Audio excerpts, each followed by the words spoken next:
देवी सर्वभूतेषु माँ चंद्रघंटारूपेण संस्थिता। नमस्तस्यै नमस्तस्यै नमस्तस्यै नमो नमः। अरे भक्तगणों, आज आप सभी श्रवण करें चैत्र नवरात्रि के तीसरे दिन माँ चंद्रघंटा की पावन कथा। माँ दुर्गा की तीसरी शक्ति है चंद्रघंटा। नवरात्रि में तीसरे दिन इसी देवी की पूजा अर्चना की जाती है।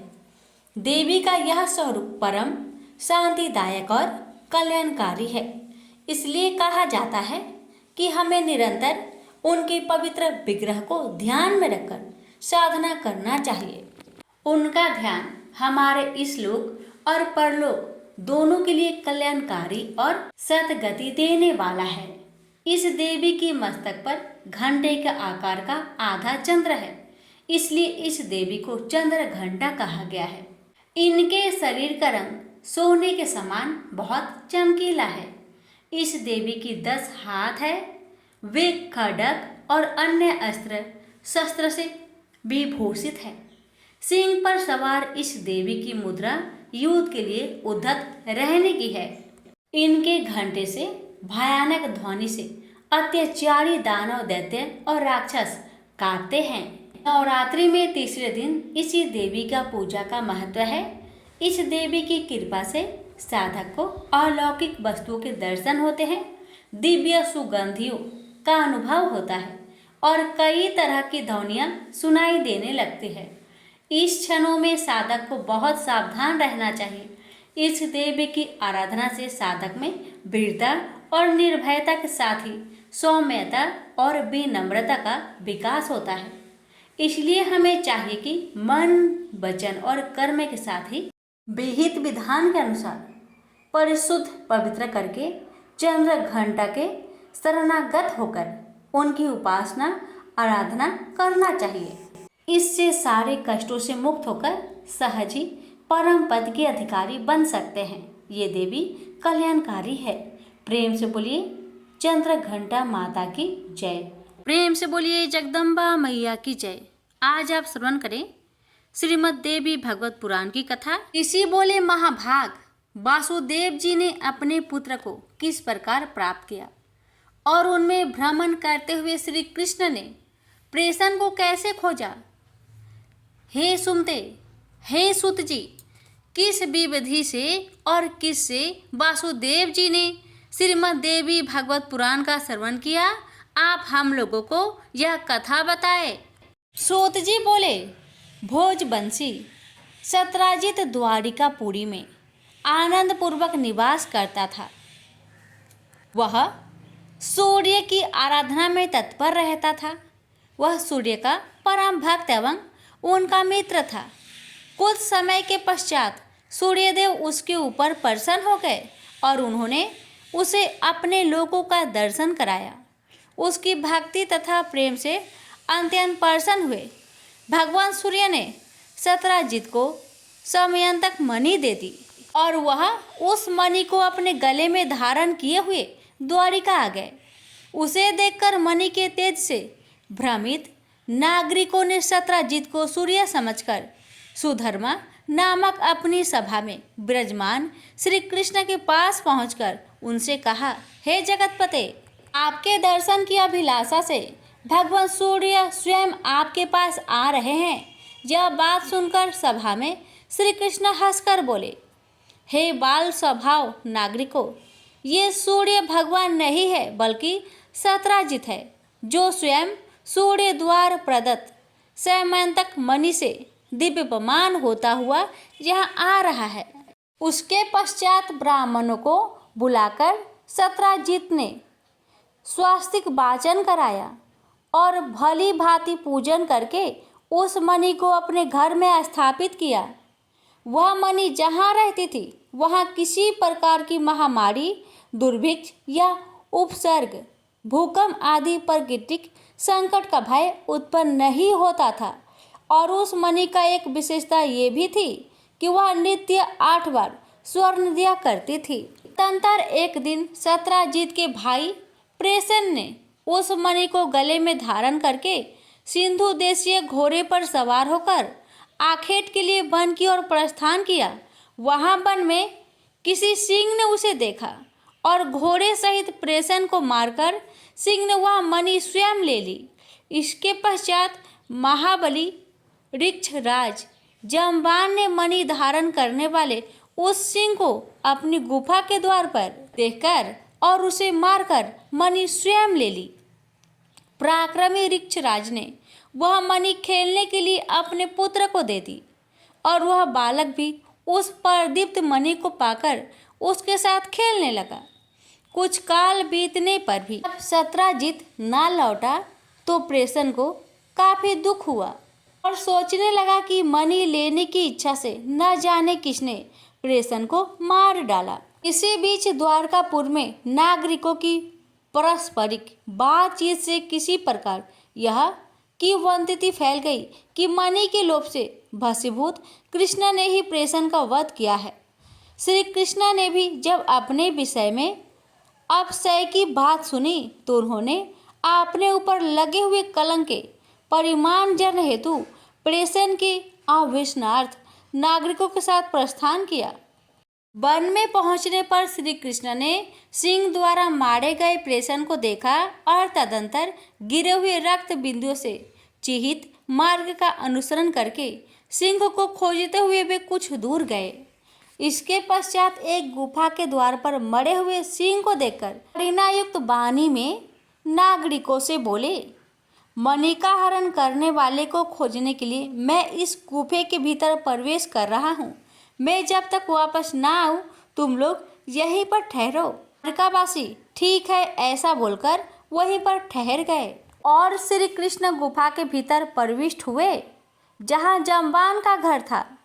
तत्पश्चात वहां पहुंचने पर श्री कृष्ण ने ऋक्षराज के पुत्र को मणि धारण किए देखकर मणि को छीनना चाहा। इस पर उसकी धात्री भयभीत होकर चिल्लाने लगी। तब धात्री की आवाज़ सुनकर जांबान तुरंत वहां आ गया और वह अपने पूर्व स्वामी श्री कृष्ण के साथ दिन रात निरंतर युद्ध करने लगा। इस प्रकार उन दोनों के बीच 27 दिनों तक भयंकर युद्ध हुआ।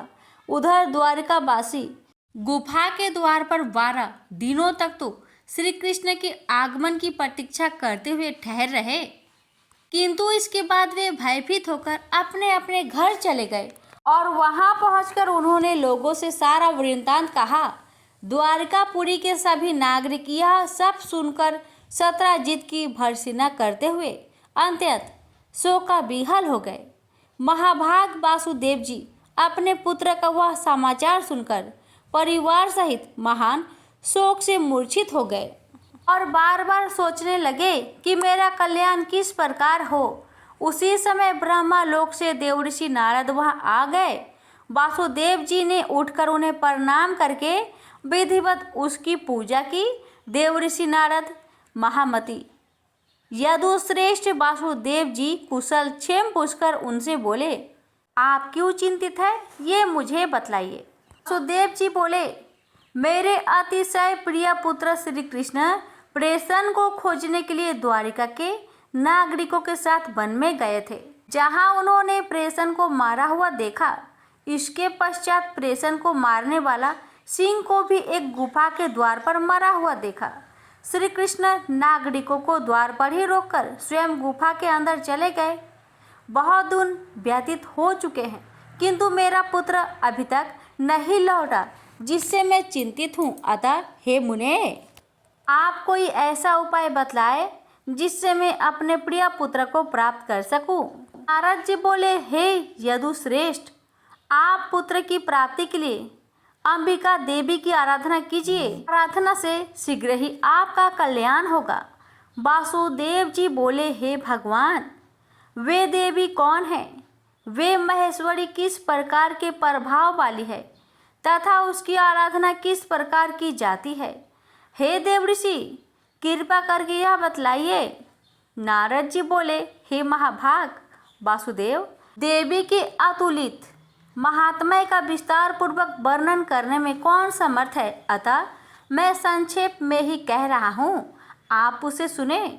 जो भगवती शाश्वत सच्चिदानंद स्वरूपा परात्पर तरा देवी है, तथा जिनके द्वार यह जगत व्याप्त है, जिनकी आराधना के प्रभाव से ही ब्रह्मा इस चराचर सृष्टि की रचना करते हैं, जिनका सत्वन करके भगवान विष्णु मधुकेटभ भय से मुक्त हुए तथा जिनकी कृपा से वे विश्व का पालन पोषण करते हैं, जिनके कृपा कटाक्ष मात्र से भगवान शंकर जगत का संहार करते हैं और जो संसार की बंधन की कारण रूपा है, वे ही मुक्ति प्रदान करने वाली है, वे ही परम विद्या रूपा है और वे ही समस्त ईश्वर की भी ईश्वरी है। अतः आप नवरात्रि विधान के अनुसार जगदम्बा की विधिवत पूजा करके 9 दिनों में इस श्रीमद् देवी भागवत पुराण का श्रवण कीजिए, जिससे श्रवण मात्र से आप शीघ्र ही अपने पुत्र की प्राप्ति कर लेंगे। इस पुराण का पाठ तथा श्रवण करने वाले मनुष्य से भोग एवं मोक्ष दूर नहीं रहते। नारद जी के ऐसा कहने पर वे वासुदेव जी मुनि श्रेष्ठ नारद को प्रणाम करके अत्यंत प्रेम पूर्वक कहने लगे। वासुदेव जी बोले, हे भगवान, आपके इस कथन से देवी महात्म्य से संबंधित एक अपना वृत्तांत मुझे याद आ गया। मैं उसे कह रहा हूँ, आप सुनिए। पूर्व काल में पापी कंस ने आकाशवाणी के माध्यम से देवी के 8वें गर्भ से अपने मृत्यु जानकर भयभीत हो भाड़े सहित मुझको बंदी बना लिया। तदंतर मैं अपनी पत्नी देवकी के साथ कारागार में रहने लगा और पापी कंस भी मेरे पैदा होने वाले पुत्र को एक एक करके मारता रहा। इस प्रकार जब कंस के द्वारा मेरे 6 पुत्र मार डाले गए, तब मेरी निर्दोष भाड़े देवकी अत्यंत शोकाकुल हो उठी और दिन रात दुखी रहने लगी। पश्चात गर्ग मुनि को बुलाकर उनका अभिवादन तथा पूजन करके पुत्र प्राप्ति की कामना से मैंने उनसे देवी का दुख बताकर कहा, हे भगवान, हे दया सिंधे, हे मुनिवर, आप योदु कुल के गुरु हैं, अतः मुझे आयुष्मान पुत्र की प्राप्ति का कोई उपाय बतलाइए। इसके अंतर दया निधान गर्ग जी प्रसन्न होकर मुझसे कहने लगे। गर्ग जी बोले, हे महाभाग वासुदेव, अब आप उस सर्वश्रेष्ठ साधन को सुनिए जो भगवती दुर्गा अपने भक्त की दुर्गति का विनाश कर देती है। आप उन कल्याणकारी देवी की आराधना कीजिए, इससे शीघ्र ही आपका कल्याण होगा, क्योंकि उनकी आराधना से सभी लोगों की समस्त कामनाएं पूर्ण हो जाती है। दुर्गा की उपासना करने वाले मनुष्य के लिए संसार में कुछ भी दुर्लभ नहीं है। गर्ग मुनि के ऐसा कहने पर मैं प्रसन्न हो गया और अपनी पत्नी सहित मुनि श्रेष्ठ गर्ग को परम श्रद्धा पूर्वक प्रणाम करके दोनों हाथ जोड़कर मैंने उनसे कहा। वासुदेव जी बोले, हे भगवान, हे करुणा सागर, हे गुरु, यदि आप मुझ पर स्नेह रखते हैं तो मेरे कल्याण के निमित्त आप ही उन भगवती चंडिका की प्रार्थना कर दे। मैं तो कंस के घर में बंदी रहने के कारण कुछ भी कर सकने में समर्थ नहीं हूँ, अतः हे महामते, अब आप ही इस दुख सागर से मेरा उद्धार कीजिए। मेरा इस प्रकार कहने पर वे मुनि श्रेष्ठ प्रसन्न होकर बोले, हे वासुदेव, आपकी प्रीति के कारण मैं आपका कल्याण करूंगा। मेरे द्वारा प्रीति पूर्वक प्रार्थना किए जाने के उपरांत गर्ग मुनि ने देवी दुर्गा की आराधना की इच्छा से ब्राह्मणों के साथ विंध्याचल पर्वत चले गए। जहाँ जाकर तप एवं पाठ में तत्पर रहते हुए गर्ग मुनि जगत की मात्र स्वरूपा और भक्ति की कामनाओं को पूर्ण करने वाली भगवती की आराधना करने लगे। जब पूजन आदि अनुष्ठान की समाप्ति के पश्चात आकाशवाणी हुई कि हे मुने, मैं प्रसन्न हो गई हूँ, अतः तुम्हारे कार्य की सिद्धि होगी। समस्त प्रकार के पाप एवं अनाचार स्वरूप पृथ्वी के भार का नाश करने के लिए मुझसे प्रेरणा प्राप्त कर स्वयं भगवान विष्णु अपने अंग से वासुदेव की भार्या देवकी के गर्भ से अवतार लेंगे। कंस के भय से वासुदेव जी उस शिशु को लेकर शीघ्र ही गोकुल में नंद के घर पहुंचा देंगे और वहां से यशोदा की कन्याओं को लाकर अपने घर में राजा कंस को दे देंगे। तब कंस उस कन्या को मारने के लिए उसे पृथ्वी पर पटक देगा। तदंतर उसके हाथों से छूटकर मेरी अंश स्वरूपा वह कन्या तत्क्षण अलौकिक रूप धारण करके विंध्य पर्वत चली जाएगी और निरंतर जगत का कल्याण करेगी। इस प्रकार उस आकाशवाणी को सुनकर गर्ग मुनि भगवती जगदम्बा को प्रणाम करके प्रसन्न मन से मथुरापुरी चले गए। आचार्य गर्ग के मुख से महादेवी के वरदान की बात सुनकर मैं पत्नी सहित अत्यंत प्रसन्न हुआ और परम आनंद विभोर हो उठा। तभी से मैं देवी के अति उत्तम महात्म्य को जान रहा हूँ और मैं देव ऋषि आज भी आपके मुख रविंद से मैंने वही देवी महात्म्य सुना है। अतः हे प्रभु, अब आप ही मुझे श्रीमद् देवी भागवत सुनाइए। हे दया निधान, मेरे सौभाग्य से ही आप यहाँ पधारे हैं। वासुदेव जी का वचन सुनकर प्रसन्न मन वाले नारद जी शुभ दिन एवं शुभ नक्षत्र में श्रीमद् देवी भागवत कथा आरंभ की। कथा में आने वाले विघ्न बाधाओं के समनाथ ब्राह्मण देवी के 9 अक्षर मंत्र का जप मार्कंडेय पुराण में वर्णित देवी स्त्रोत का पाठ करने लगे। प्रथम स्कंद के आरंभ से ही वासुदेव देवऋषि नारद के मुख से निश्रित अमृत स्वरूप श्रीमद् देवी भागवत पुराण का भक्ति पूर्वक श्रवण करने लगे। 9वें दिन कथा की समाप्ति होने पर महामन से वासुदेव जी ने श्रीमद् देवी भागवत ग्रंथ का कथावाचक दोनों ने ही प्रसन्नता पूर्वक की।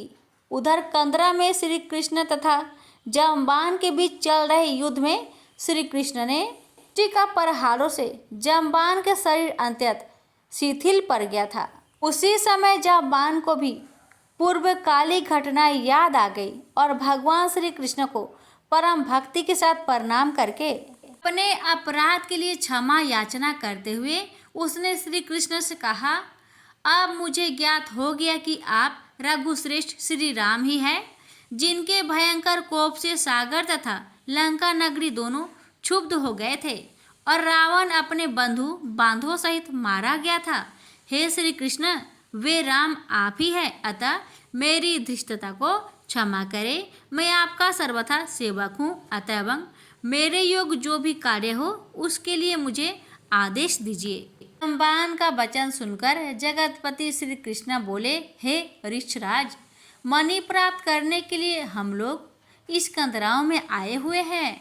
पश्चात ऋषराज जाम्बान ने श्री कृष्ण की विधिवत पूजा करके सैमंतक मणि तथा अपनी पुत्री जाम्बती उन्हें प्रसन्नता पूर्वक अर्पित कर दी। श्री कृष्ण ने जाम्बती को पत्नी रूप में स्वीकार करके मणि को गले में धारण कर लिया और ऋषराज जाम्बान से विदा लेकर वे द्वारकापुरी के लिए प्रस्थान हुए। उधर द्वारिका में उदार हृदय श्री वासुदेव जी ने श्रीमद् देवी भागवत पुराण कथा की समाप्ति के दिन ब्राह्मणों को भोजन करवाया था। नाना विधि दक्षिणाओं से उन्हें संतुष्ट किया। जिस समय वे ब्राह्मण वासुदेव को इसी वचन प्रदान कर रहे थे, उसी समय भगवान श्री कृष्ण मणि धारण किए हुए पत्नी जाम्बती के साथ वहां आ पहुंचे। भार्य सहित भगवान श्री कृष्ण को देखकर वासुदेव जी तथा उपस्थित समूह की आंखें हर्षातिरेक के अश्रु से परिपूर्ण हो गई और वे परम आनंदित हुए। देवऋषि नारद जी श्री कृष्ण के आगमन से हर्षित हुए और उन्होंने वासुदेव जी तथा श्री कृष्ण से विदा लेकर ब्रह्म सभा के लिए प्रस्थान किया। मनुष्य निष्कपट भक्ति एवं शुद्ध हृदय से भगवान के इस व्याख्यात तथा कलंक नाशक चरित्र का पाठ एवं श्रवण करता है, वह पूर्ण सुखी हो जाता है। जगत में उसकी सभी कामनाएं पूर्ण हो जाती है तथा मृत्यु के अंतरल वह मोक्ष पद प्राप्त करता है। प्रेम से बोलिए भगवती दुर्गा की जय। प्राचीन काल में एक ब्राह्मण रहता था। वह बहुत निर्धन था। उसके कोई संतान नहीं थी। उसकी स्त्री बहुत मलिनता के साथ रहती थी। वह स्नान न करती। इससे ब्राह्मण देवता बड़े दुखी थे। बेचारे बहुत कुछ कहते थे, किंतु उसका कुछ परिणाम न निकला। भगवान की कृपा से ब्राह्मण की स्त्री के कन्या रूपी रत्न पैदा हुआ। कन्या बड़ी होने पर प्रता स्नान करके विष्णु भगवान का जाप हुआ। बृहस्पतिवार का व्रत करने लगी। अपने पूजन पाठ को समाप्त करके विद्यालय जाती तो अपनी मुट्ठी में जौ भर के ले जाती और पाठशाला के मार्ग में डालती जाती। जब ये जौ स्वर्ण के हो जाते, लौटते समय उनको बीनकर अपने घर ले आती थी। एक दिन वह बालिका सूप में उस सोने की जौ को फटक कर साफ कर रही थी कि उसके माता ने देख लिया और कहा, हे बेटी, सोने की जौ के लिए सोने का सूप होना चाहिए। दूसरे दिन बृहस्पतिवार था। इस कन्या ने व्रत रखा और बृहस्पति देव से प्रार्थना करके कहा, मैंने आपकी पूजा सच्चे मन से की हो तो मेरे लिए सोने की सूप दे दो।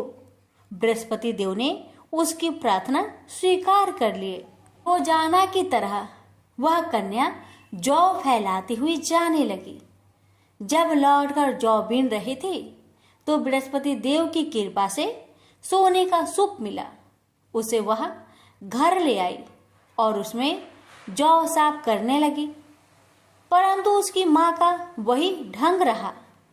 एक दिन की बात है कि वह कन्या सोने के सूप में जौ साफ कर रही थी। उस समय उस शहर का राजपुत्र वहां से होकर निकला। इस कन्या के रूप और कार्य को देखकर मोहित हो गया तथा अपने घर आकर भोजन तथा जल त्याग कर उदास होकर लेट गया। राजा को इस बात का पता लगा तो अपने प्रधानमंत्री के साथ उसके पास गए और बोले, हे बेटा, तुम्हें किस बात का कष्ट है? किसी ने अपमान किया है अथवा और कोई कारण हो सो कहो, मैं वही कार्य करूंगा जिससे तुम्हें प्रसन्नता हो। अपने पिता की राजकुमार ने बातें सुनी तो वह बोला, मुझे आपकी कृपा से किसी बात का दुख नहीं है। किसी ने मेरा अपमान नहीं किया है, परंतु मैं उस लड़की से विवाह करना चाहता हूँ जो सोने की सूप में जौ साफ कर रही थी। यह सुनकर राजा आश्चर्य में पड़ गया और बोला, हे बेटा, इस तरह की कन्या का पता तुम्हें लगाओ, मैं उसके साथ तेरा विवाह अवश्य ही करवा दूंगा। राजकुमार ने उस लड़की के घर का पता बतलाया। तब मंत्री उस लड़की के घर गए और ब्राह्मण देवता को सभी हाल बतलाया। ब्राह्मण देवता राजकुमार के साथ अपनी कन्या का विवाह करने के लिए तैयार हो गए तथा विधि विधान के अनुसार ब्राह्मण की कन्या का विवाह राजकुमार के साथ हो गया। कन्या के घर से जाते ही पहले की भांति उस ब्राह्मण देवता के घर में गरीबी का निवास हो गया। अब भोजन के लिए भी अन्न बड़ी मुश्किल से मिलता था। एक दिन दुखी होकर ब्राह्मण देवता अपनी पुत्री के पास गए। बेटी ने पिता की दुखी अवस्था को देखा और अपनी माँ का हाल पूछा। तब ब्राह्मण ने सभी हाल कहा। कन्या ने बहुत सा धन देकर अपने पिता को विदा कर दिया। इस तरह ब्राह्मण का कुछ समय सुखपूर्वक व्यतीत हुआ। कुछ दिन बाद फिर वही हाल हो गया। ब्राह्मण फिर अपनी कन्या के यहाँ गया और सारा हाल कहा तो लड़की बोली, हे पिताजी, आप माताजी को यहाँ लेवा लाओ, मैं उसे विधि बता दूंगी जिससे गरीबी दूर हो जाए। वह ब्राह्मण देवता अपनी स्त्री को साथ लेकर पहुंचे तो अपनी माँ को समझाने लगी, हे माँ, तुम प्रातःकाल प्रथम स्नान आदि करके विष्णु भगवान का पूजन करो तो सब दरिद्रता दूर हो जाएगी। परंतु उसकी माँ ने एक भी बात नहीं मानी और प्रातःकाल उठकर अपनी पुत्री की बच्चों की जूठन को खा लिया। इससे उसकी पुत्री को बहुत गुस्सा आया और एक रात को कोठरी से सभी सामान निकाल दिया और अपनी माँ को उसमें बंद कर दिया। प्रातःकाल उसे निकाला तथा स्नान आदि करा के पाठ करवाया तो उसकी माँ की बुद्धि ठीक हो गई और फिर प्रत्येक बृहस्पतिवार को व्रत रखने लगी। इस व्रत के प्रभाव से उसके माँ बाप बहुत ही धनवान और पुत्रवान हो गए और बृहस्पति जी के प्रभाव से इस लोक के सुख भोग कर स्वर्ग को प्राप्त हुए। भी मिलकर बोलिए विष्णु भगवान की जय। बृहस्पतिवार की पावन आरती। जय बृहस्पति देवा, ओम जय बृहस्पति देवा, छिन छिन भोग लगाऊं कदली फल मेवा।